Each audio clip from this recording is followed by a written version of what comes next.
We're going to talk about Picnic at Hanging Rock, obviously, but I wanted to I think you've touched on something really fascinating, which is this notion of how a writer collaborates with a composer and what you have to give and take in that relationship, and why does it work for some people?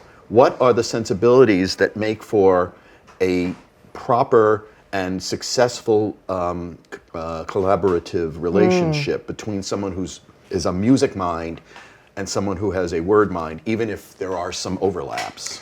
Well, I think working with Greta, I think it's really interesting that you've brought that up, because I mean, I don't think of myself as a musician at all, but being married to one and having had the rudiments of musical training as a child, from 6 to 17, I played the piano and I can read music somewhat.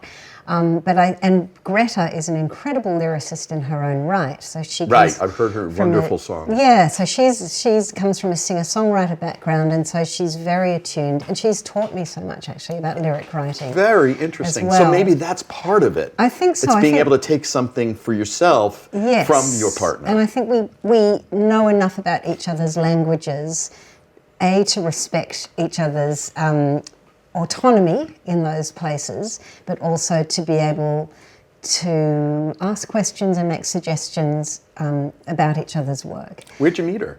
We met through a mutual friend in New York.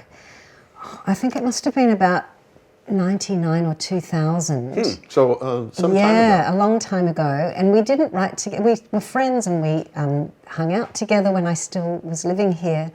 I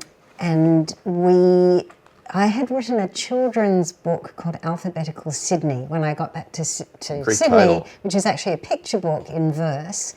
And I remember Greta, I gave her a copy, and I think she said these could be great songs.